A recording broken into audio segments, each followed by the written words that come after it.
Of India पढ़ने जा रहे हैं। आखिर कॉन्स्टिट्यूशन ऑफ इंडिया में आखिर हमें पढ़ना क्या रहेगा? पेपर 1 में एक तो आपको ये पढ़ना है, दूसरा पढ़ना है आपको पार्लियामेंट्री प्रोसीजर। ये दोनों आज से शुरू हो गया है तो कंटिन्यू चलते ही रहेगा। करंट अफेयर्स आप लोग खुद से करिएगा, इकोनॉमी मैं कराऊंगा लेकिन करंट अफेयर्स आप खुद से करिएगा, याद रखिएगा। अब देखिए कॉन्स्टिट्यूशन ऑफ इंडिया में आपको क्या, पार्लियामेंट्री प्रोसीजर तो हम अलग से सेपरेट पढ़ते ही पढ़ते हैं, डिटेल में पढ़ते हैं, लेकिन कॉन्स्टिट्यूशन ऑफ इंडिया में क्या पढ़ना है? तो हमारा जो ये पढ़ने का तरीका होगा, देखिए स्टैंडर्ड बुक कौन से हैं, आप बुक भी रख सकते हैं। मार्केट में एक बड़ी अच्छी किताब मिलती है, ठीक ठाक लैंग्वेज है और आपके सॉलिड एग्जाम के लिए अप टू स्टैंडर्ड है, एम लक्ष्मीकांत का, ठीक है, लक्ष्मीकांत की बुक आती है, ये ठीक ठाक किताब है। इसी किताब के आधार पे हम लोग चलेंगे और ये कह सकते हैं कि बहुत बेस्ट नहीं लेकिन हाँ ठीक है, आप एग्जाम पर्पज से पढ़ने के लिए। अदर भी बुक्स हैं बहुत सारे जो कि काफी डिटेल में चीजें करते हैं डिस्कस, लेकिन ये लैंग्वेज सही है और पढ़ेंगे। स्टडी मटेरियल तो खैर हम शेयर करते ही करते हैं आप लोगों को, वो तो एक कंपाइल्ड कन्फाइंड इंफॉर्मेशन है जिसमें कई जगहों से मैं चीजों को उठा के डाले हुए रखता हूं। तो कॉन्स्टिट्यूशन ऑफ इंडिया में आपको जो पढ़ने हैं कॉन्स्टिट्यूशनल फ्रेमवर्क, जैसे देखिए कॉन्स्टिट्यूशनल फ्रेमवर्क, कॉन्स्टिट्यूशनल फ्रेमवर्क में क्या है?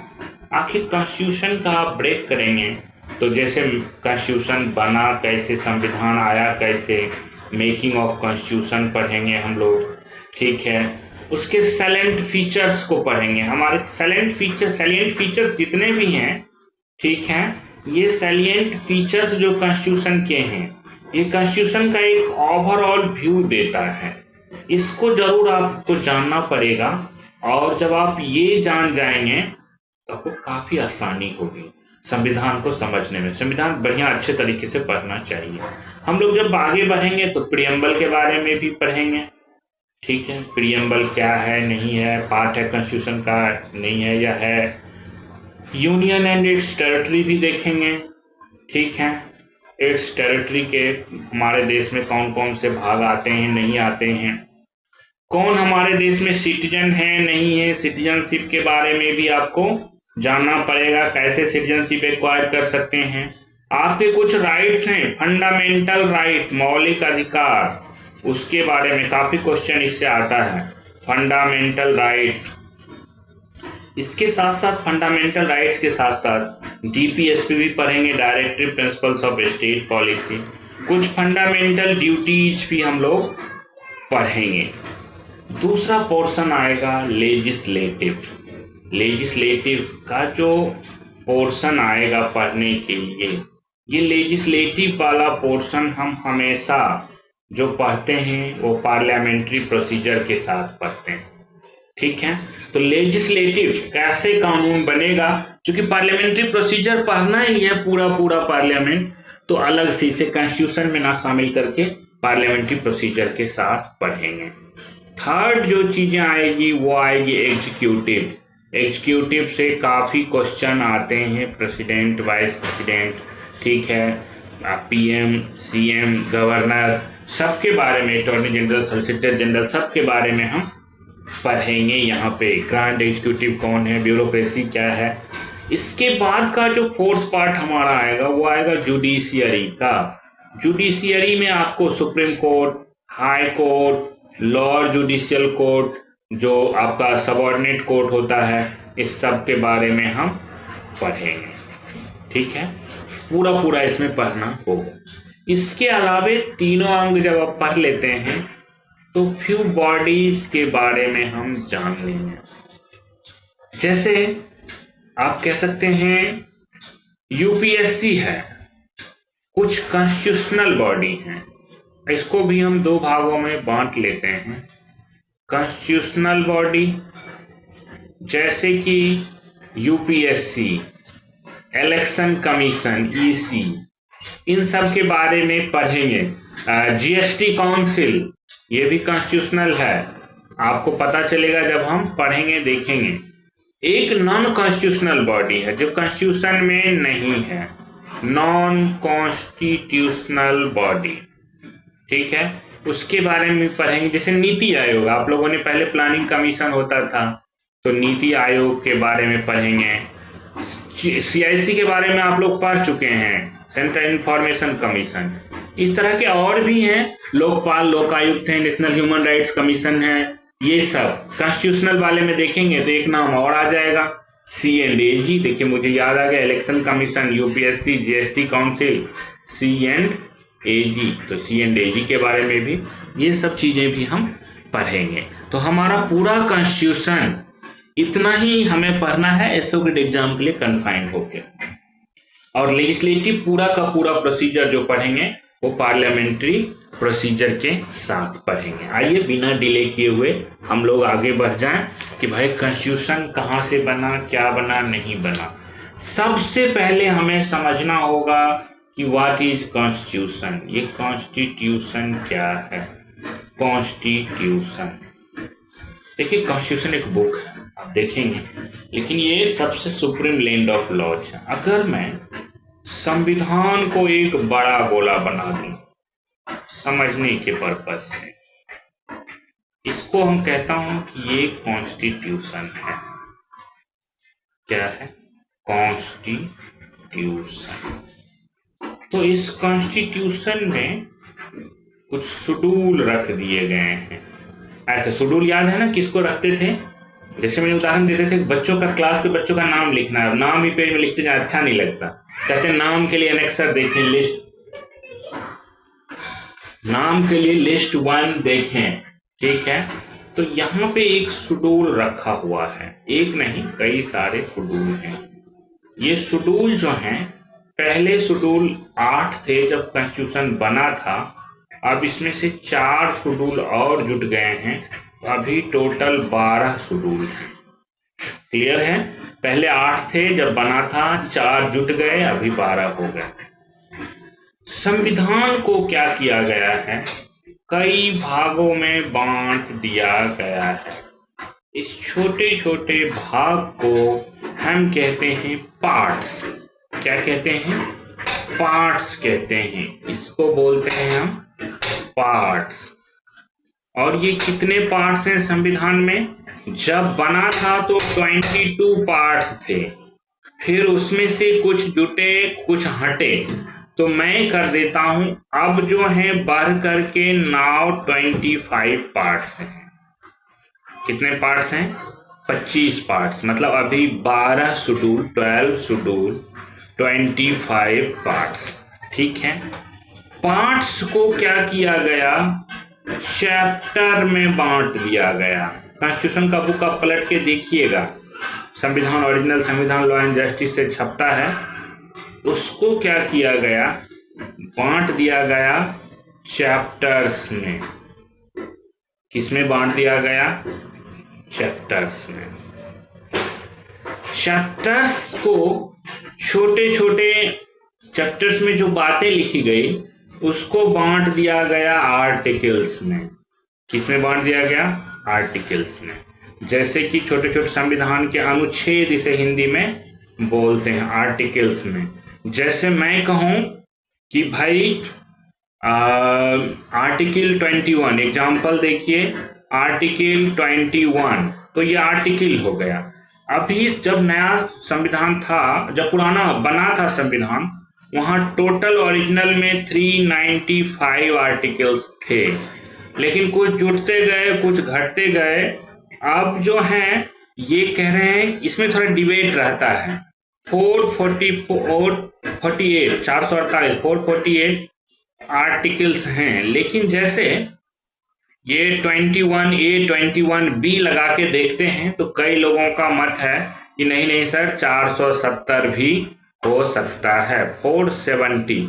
लेकिन ये 470 कैसे हैं? जैसे काउंट 21A आया, अब इसको भी आप काउंट कर लीजिए, ठीक है, काउंटेड तब ऐसा होगा, नहीं तो ये नहीं होगा। सिर्फ अगर आप नंबर में देखेंगे तो 448 तक ही जाता है। कुछ लोग 470 कहते हैं, कुछ लोग 448 कहते हैं, तो आपको इस 448 के हिसाब से, ऐसे नंबर पूछेगा नहीं, जानकारी के लिए है, कभी पूछता नहीं है यूपीएससी ऐसे चीजों को। अब देखिए आर्टिकल्स को भी डिवाइड कर दिया गया। आर्टिकल्स को डिवाइड कर दिया गया किसमें, कहा गया आर्टिकल्स को क्लाउजेज में डिवाइड कर दीजिए। किसमें डिवाइड कर दीजिए, क्लाउजेज। क्लाउजेज जैसे 21A, ये क्या हो गया, क्लाउजेज हो गया, ABC। अब इस क्लाउज को भी सब क्लाउज में डिवाइड कर दिया गया। इस क्लाउज को सब क्लाउज में डिवाइड कर दिया गया। ये क्या बन गया, सब क्लाउज। सब क्लाउज कैसे है, जैसे देखिए मैं लिख रहा हूं आर्टिकल 16, अब 16A कर दिए, क्लाउजेज हो गया 16, सॉरी ऐसे नहीं, 16(4) मान लीजिए क्लाउजेज मैंने निकाल दिए, ठीक है, आर्टिकल 20, 21A या ऐसे भी। अब 16(4) ये हो गए क्लाउजेज। अब क्लाउजेज को सब क्लाउजेज में हमने बदल दिया 16(4)A। क्लाउजेज में ऐसे भी आपके हो सकते हैं जैसे 16(4) ABCD या नंबर के साथ, या ऐसे भी हो सकते हैं सब क्लाउजेज जैसे 21A1, अभी है नहीं उस तरह का, लेकिन आ सकता है फ्यूचर में। तो 16(4)A ये क्या बन गए, सब क्लाउजेज बन गए। तो ये है हमारा पूरा पूरा कॉन्स्टिट्यूशन। कॉन्स्टिट्यूशन को समझने के लिए हमें जरा इसके 8 शेड्यूल में देखिए, इस प्रोविजन को तो पढ़ेंगे ही पढ़ेंगे, इस 22 पार्ट्स को, या 22 से जो 25 हो गया, इस पार्ट्स को पढ़ना है, सारे आर्टिकल को पढ़ना है, सारे क्लाउजेज पढ़ने हैं, सारे सब क्लाउजेज पढ़ने हैं, छूट कौन जाएगा, ये शेड्यूल। इसलिए सबसे पहले जो हम शुरुआत करने जा रहे हैं कि भाई इस शेड्यूल में क्या है, कॉन्स्टिट्यूशन के शेड्यूल में। तो शेड्यूल जानने से पहले कॉन्स्टिट्यूशन का मेकिंग देखते हैं, कहां से शुरुआत हुआ था संविधान का बनना। जहां से शुरुआत हुआ है वहां से आपको देखना। अच्छा देखिए बोर्ड पूरा दिख रहा है ना सब लोगों को, ऐसा तो नहीं है कि बोर्ड दिखना रुक गया हो तो बोलिएगा, ठीक है। कहीं भी अगर किसी का बोर्ड दिखना, प्रेजेंट होना रुक गया हो तो फटाफट बोलिएगा, ऐसा नहीं कि चुप रहिएगा। सब लोगों को बोर्ड दिख रहा है,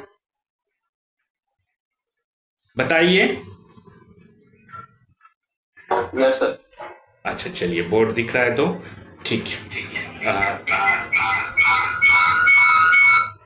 हाँ आइए, कभी भी अगर मुझे बीच में कभी कभी हो जाता है कि कहीं बोर्ड गायब तो नहीं हो गया है सब लोगों का, तो ध्यान रखने हैं। कॉन्स्टिट्यूशन का आपने फ्रेमवर्क ये देखा किस तरह से है। आइए सबसे पहले कॉन्स्टिट्यूशन बनाने के थोड़े से हिस्ट्री पे बात करके 8 शेड्यूल हम देखेंगे क्या है।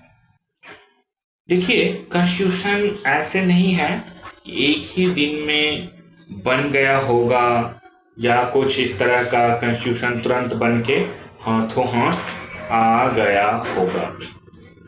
सबसे पहले अंग्रेज जमाने में आप देखेंगे एक आया था। अब हम चल रहे हैं जरा history of making of constitution. अब आप पढ़ने के लिए जा रहे हैं मेकिंग ऑफ कॉन्स्टिट्यूशन। कॉन्स्टिट्यूशन में जो बनना शुरू हुआ, हिस्ट्री कहाँ है, अब थोड़ा सा ब्रीफ हिस्ट्री पढ़ेंगे, क्योंकि ना क्वेश्चन हिस्ट्री से भी पूछ दिया गया था, इसलिए हम इस पे आएंगे ही आएंगे। हिस्ट्री में आप देखिए सबसे पहले एक आया था government of India act.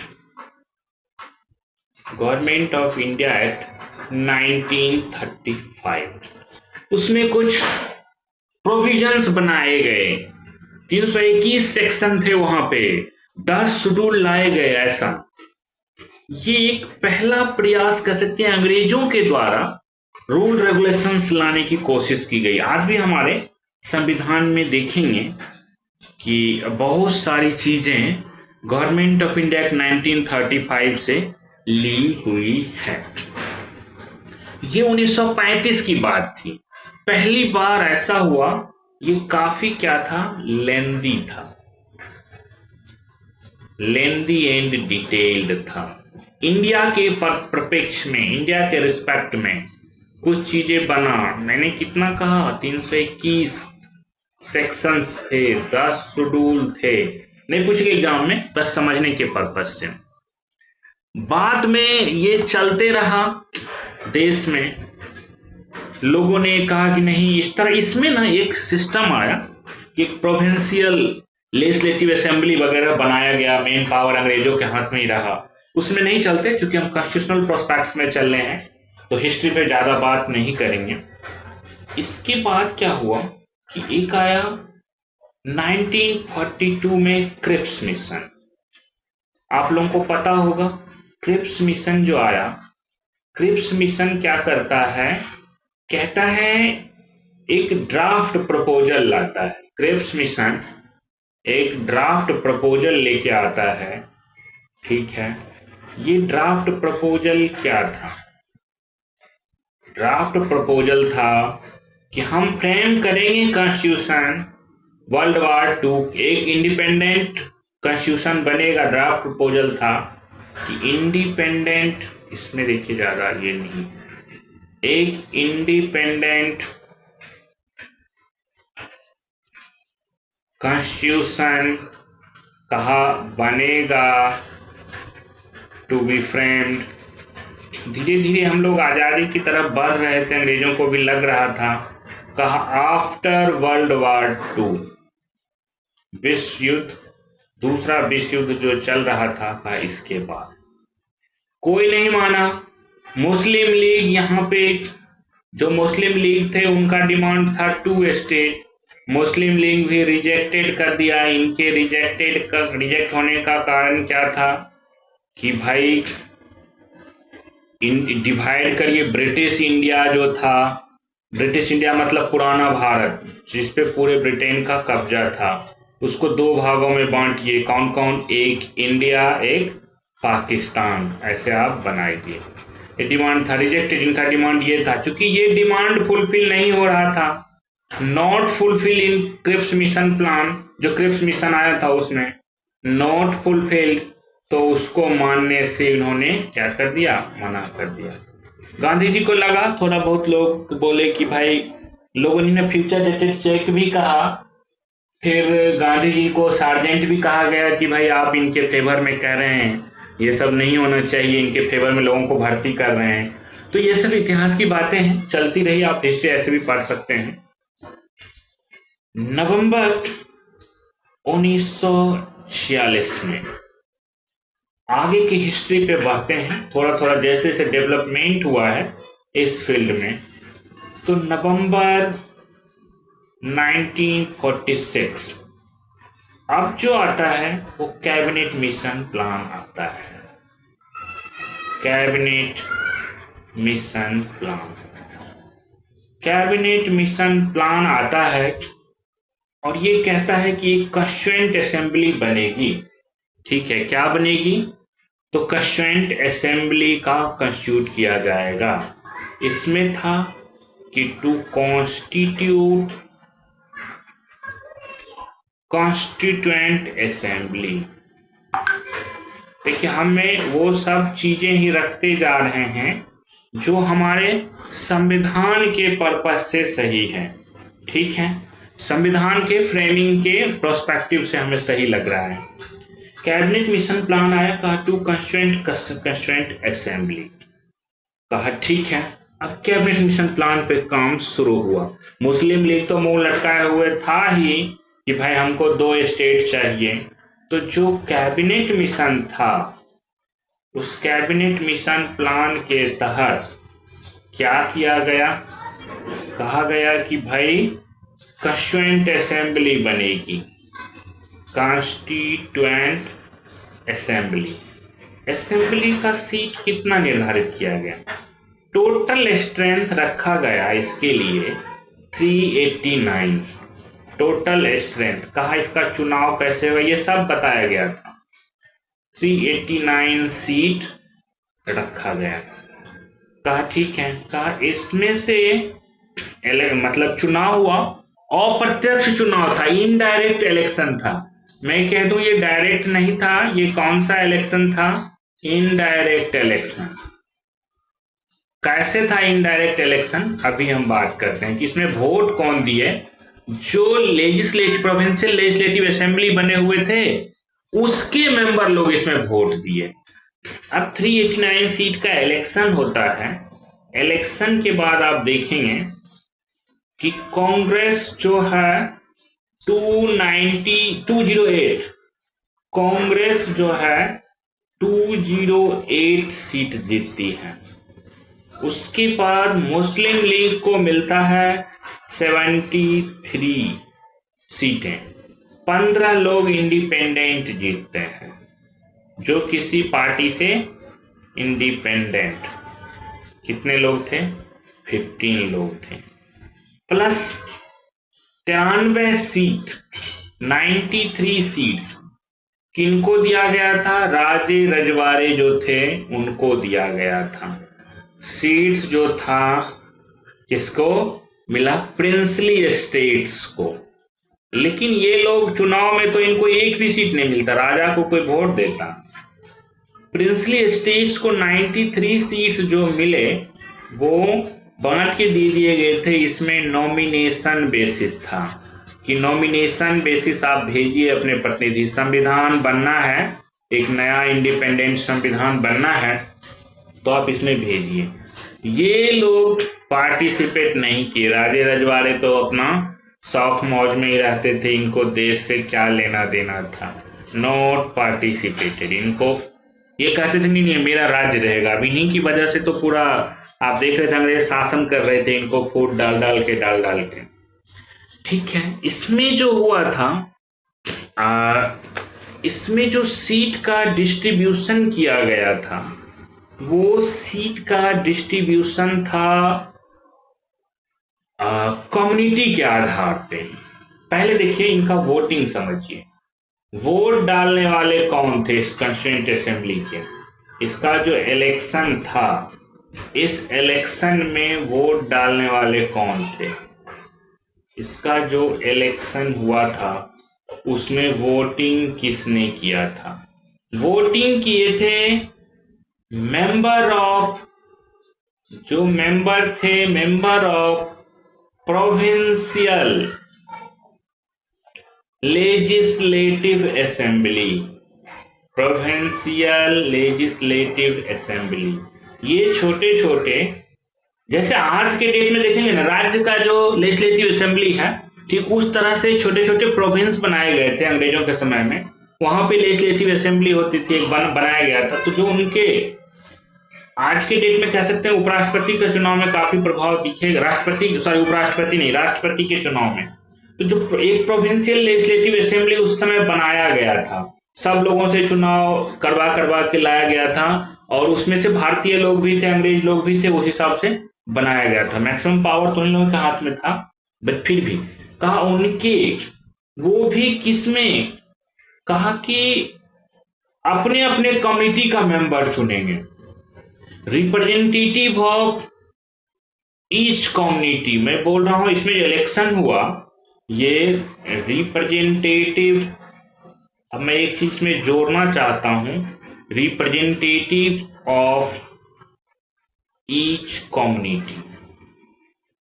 As community, ये कम्युनिटी क्या था, देखिए ये जो सीट का डिस्ट्रीब्यूशन था, ये जो सीट अलॉटमेंट था, जो आप कह रहे 389 सीट, इसमें से सीट का अलॉटमेंट अब आपको यहां पे जानना पड़ेगा।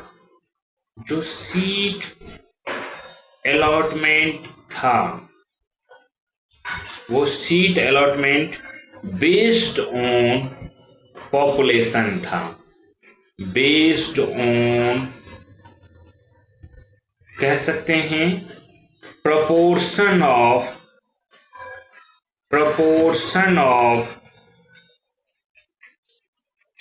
पॉपुलेशन, ठीक है। सीट का अरेंजमेंट पॉपुलेशन के लिए जितना जितना जिनका पॉपुलेशन था। अब ये पॉपुलेशन किनका किनका कितना, ये 3 कम्युनिटीज थे मेनली। कितने कम्युनिटीज थे? 3 कम्युनिटीज। ये मेनली कितने? 3 कम्युनिटी में, मैं थोड़ा नीचे खींच के इनको ले रहा हूं, 3 कम्युनिटीज थे। इसमें 3 कम्युनिटीज में कौन कौन थे? तो एक तो हो गए मुस्लिम, जो मुस्लिम लीग जिनको कर रहा था मुस्लिम। एक हो गए सिख, सिख के लिए भी उस वक्त, अब आप हिंदू में आते हैं, उस वक्त मतलब इस पर्पज से अलग रखा गया था। और तीसरा कम्युनिटी था जनरल। जनरल, जनरल का मतलब क्या? अदर देन मुस्लिम और सिख, जो भी बच गए, ठीक है, अदर देन मुस्लिम और सिख जो बच गए वो सारे क्या हो गए? जनरल। ये 3 कम्युनिटीज में डिवाइडेड था। तो जो इलेक्शन हुआ था, वोटिंग हुई थी, member of provincial legislative assembly के मेंबर दिए थे, रिप्रेजेंटेटिव चुने थे ईच कम्युनिटी के, अपने अपने कम्युनिटी के, रिस्पेक्टिव कम्युनिटी के मेंबर चुने थे। मतलब representative of each community was to be elected by member of that community। तो मैं इसे लिखूं representative of each community. Each communities का मतलब समझ गए, मुस्लिम, सिख और जनरल, ठीक है। वर टू बी इलेक्टेड बाय, किससे? तो कह रहे हैं मेंबर ऑफ दैट कम्युनिटी, जो उस कम्युनिटी के मेंबर थे, मेंबर ऑफ दैट कम्युनिटी। हर अपने अपने कम्युनिटी वाले चुनेंगे। इसका मतलब आपको पता चल गया कि जो कॉन्स्टिट्यूएंट असेंबली था, या तो इनडायरेक्टली इलेक्टेड था, डायरेक्टली इलेक्शन नहीं था, इनडायरेक्टली इलेक्टेड था, और यहाँ पे कुछ नॉमिनेशन वाले थे। तो मैं इस पूरे पेज का समरी निकालता हूं और मैं कहता हूं कि जो कॉन्स्टिट्यूएंट असेंबली थे, ठीक है, कॉन्स्टिट्यूएंट असेंबली थे, ये क्या थे? पार्शियली इलेक्टेड इनडायरेक्टली, है ना, आधा ये थे आधा से ज्यादा ही इनडायरेक्टली इलेक्टेड, ठीक है। दूसरा क्या था? And plus partly nominated. Statement आएंगे, आप पकड़ लेंगे कॉन्स्टिट्यूएंट असेंबली के बारे में, नॉमिनेटेड थे, ये लिखा हुआ स्टेटमेंट आएगा कि भाई इलेक्टेड थे, डायरेक्टली इलेक्टेड थे, इनडायरेक्टली इलेक्टेड थे, या क्या था आप बताएं, आप चुने। ध्यान रखिएगा, constituent assembly partly elected, partly nominated थे, इलेक्टेड भी इनडायरेक्टली थे। अब देखिए, जो हम चल रहे हैं कि भाई इनका फर्स्ट मीटिंग जब ये हो गए, चुनाव होके फर्स्ट मीटिंग हुआ कब? फर्स्ट मीटिंग 9/12/1946 को हुआ था, 1946 को, संविधान बनने के लिए। इसमें मुस्लिम लीग वाले नहीं आए, क्योंकि उनको चाहिए था बायकॉट किए, क्योंकि उनको क्या चाहिए था? 2 स्टेट्स, एक चाहिए था पाकिस्तान अलग बना हुआ, तो उनका रोना अलग था, इसलिए वो नहीं आए। इस दिन चलिए मीटिंग हुई, बैठक हुआ, बैठक के बाद क्या हुआ?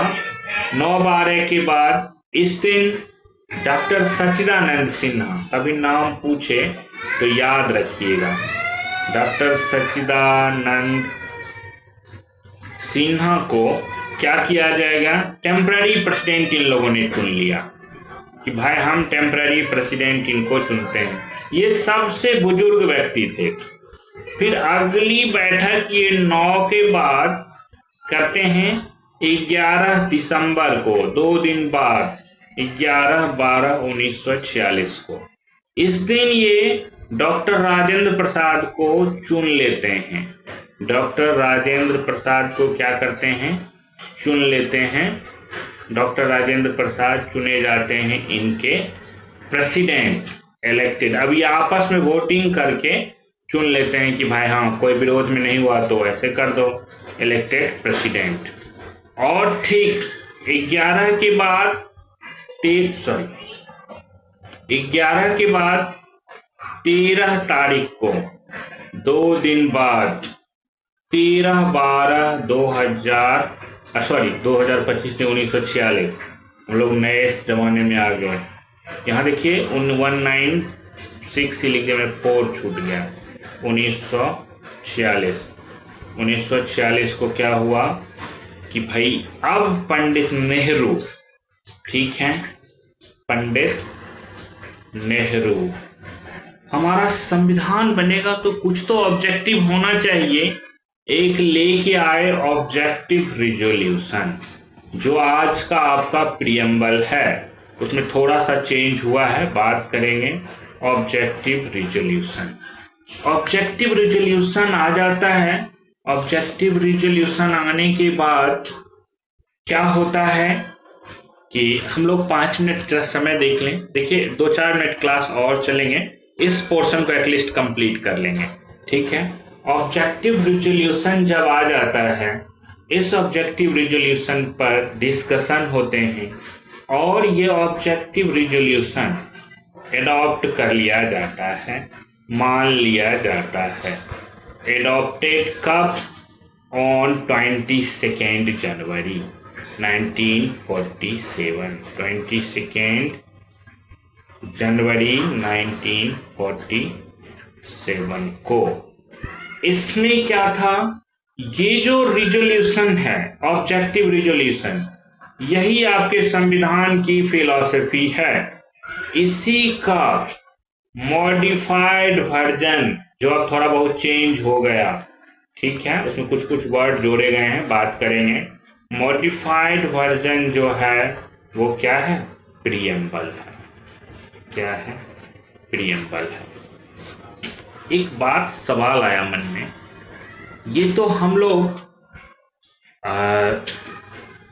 चूंकि मुस्लिम लीग इसमें आ नहीं रहा था और हम लोगों ने देखा कि प्रियम्बल 22 जनवरी 1947 को एडॉप्ट हो गए, हमारा संविधान कैसा होगा, क्या होगा, ये मुस्लिम लीग वाले मानने को तैयार थे नहीं।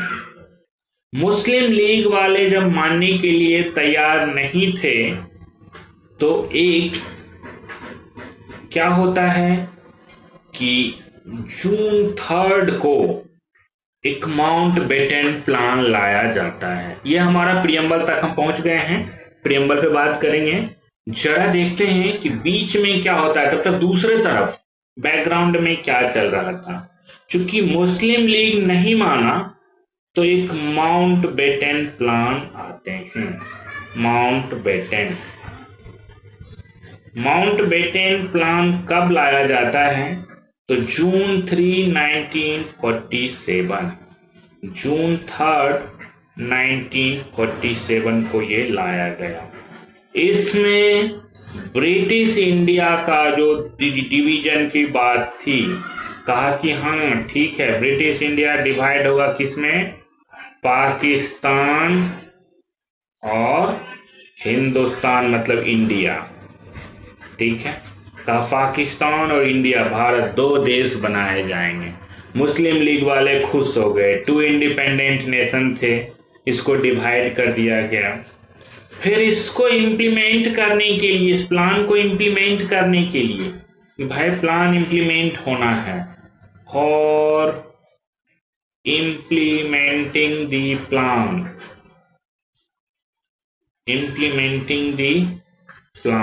कि अब अलग अलग बनेगा, इंडिया के लिए अलग आया, इंडियन इंडिपेंडेंस एक्ट 1947, ठीक है, कंफ्यूज मत होइएगा। इंडियन इंडिपेंडेंस, ये सब लंदन से पास होके आ रहे थे, इंडिपेंडेंस एक्ट 1947। ये कब आए? 18 जुलाई 18 जुलाई 1947। पाकिस्तान के लिए भी अलग से लाए। यही लेजिस्लेटिव था जो माउंटबेटन प्लान को इम्प्लीमेंट किया। अब दो देश बन गए। तो अब आप देखिए हमारे जो कॉन्स्टिट्यूएंट असेंबली थे उस पे क्या असर हुआ, इम्पैक्ट इसका।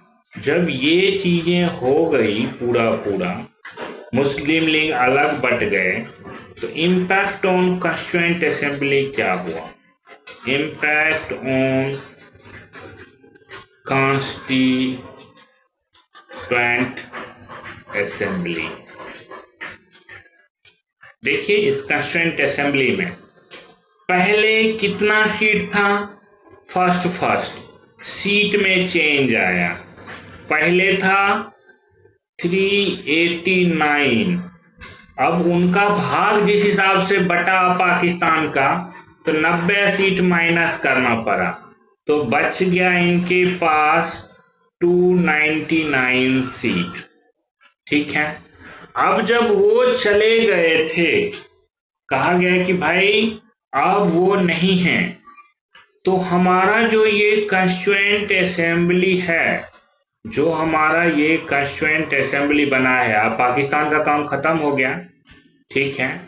तो कहा कॉन्स्टिट्यूएंट असेंबली का हम क्या करते हैं, इसको फर्स्ट पार्लियामेंट भी बना लेते हैं फ्री इंडिया का। तो कॉन्स्टिट्यूएंट असेंबली क्या हुआ, ऑल्सो बिकेम, इसी को बना लिए फर्स्ट पार्लियामेंट। क्या बन गया? First parliament of free India. कहे कि चलिए अब तो हम आजाद हो रहे हैं, हमारा इंडिपेंडेंस एक्ट आ गया है, आजादी 15 अगस्त से मिलना है, तो हमारा फ्री इंडिया का पहला पार्लियामेंट कौन था? तो जो कॉन्स्टिट्यूएंट असेंबली थे, जो चुने गए थे वही। अब इनके दो रोल हो गए।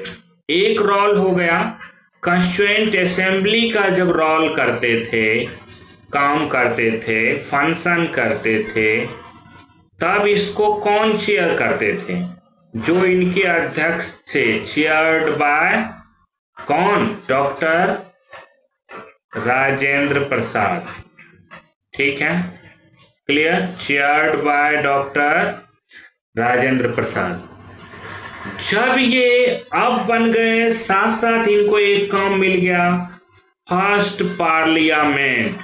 अब पार्लियामेंट के लिए तो अलग से चलाने के लिए चाहिए ना स्पीकर, तो ये पार्लियामेंट क्या है? लेजिस्लेटिव बॉडी है, कानून कोई भी बनाती है। ये हो गई लेजिस्लेटिव बॉडी, और इसके लिए जो चुने गए तो कहा इनके लिए चेयर करने के लिए चेयर्ड बाय जी.वी. मावलंकर। ठीक है, चेयर्ड बाय जी.वी. मावलंकर। तो मैं आपसे सवाल पूछूं कि कॉन्स्टिट्यूएंट से, ये आप कहते हैं ना गंगाधर ही शक्तिमान था, शक्तिमान ही गंगाधर है, वही वाली बात हो गई। पार्लियामेंट ऑफ फ्री इंडिया भी वही कॉन्स्टिट्यूएंट असेंबली बन गया, संविधान बनाने की बॉडी। अब बनाएगा भी संविधान यही और एक्सेप्ट भी वही करेगा, पार्लियामेंट ही एक्सेप्ट करता। तो दोनों फंक्शन इसके थे, कॉन्स्टिट्यूएंट असेंबली के ही दोनों फंक्शन थे। एक पार्लियामेंट के रूप में जब काम करते थे तो जी.वी. मावलंकर ऊपर की कुर्सी पे चढ़ के बैठ जाते होंगे, और जब संविधान बनाने का काम करते होंगे तो राजेंद्र प्रसाद बोलते होंगे तुम हटो, हमें बैठने दो। तो अब हमारा कॉन्स्टिट्यूएंट असेंबली दो फंक्शन करने लगा, और ये दोनों फंक्शन कब तक चलते रहे? ये दोनों फंक्शन कह सकते हैं, हम यहां लिख रहे हैं, जो ये बोथ फंक्शन थे, ये बोथ फंक्शन कब तक किए? जब तक कि हमारा जनरल इलेक्शन नहीं हो गया। टिल, देखिए बोथ फंक्शन चलते नहीं, इलेक्शन तक तो वो पार्लियामेंट रहा बना हुआ, टिल 26 नवंबर 1949। 1949। क्यों? क्योंकि अब हमारा संविधान, देखिए जरा थोड़ा इससे बोर्ड साफ करके आगे के पेज में ले लेते हैं। अब आपने देखा कि हमारे पास जो कॉन्स्टिट्यूएंट असेंबली है और वही हमारा क्या है, पार्लियामेंट का भी काम कर रहा है। पार्लियामेंट भी वही है, कॉन्स्टिट्यूएंट असेंबली भी वही है, सेम काम हो रहा है, दोनों तरफ काम हो रहा है।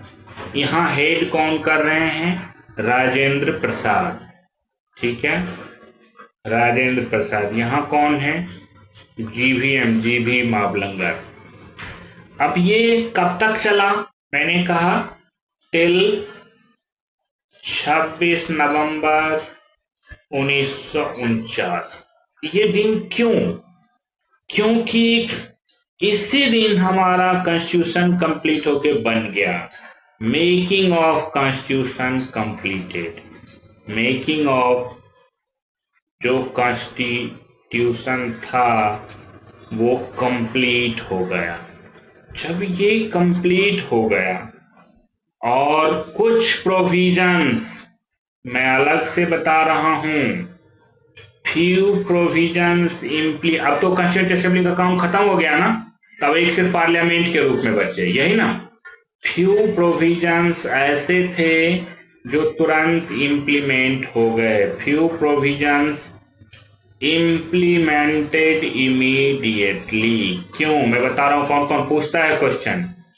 इम्प्लीमेंटेड इमीडिएटली, ये 4 प्रोविजंस के रूप में हम बांट देंगे।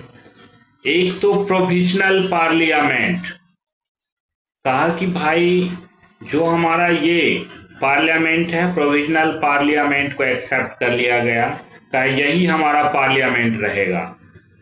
दूसरा, कहा इलेक्शन से जो रिलेटेड प्रोविजन थे, चुनाव होगा, इलेक्शन से रिलेटेड प्रोविजन अगर होंगे लागू तुरंत, वोट कौन देगा, तो उन्होंने कहा सिटीजनशिप का प्रोविजन तुरंत लागू कर दिया गया 26 नवंबर 1949 से ही।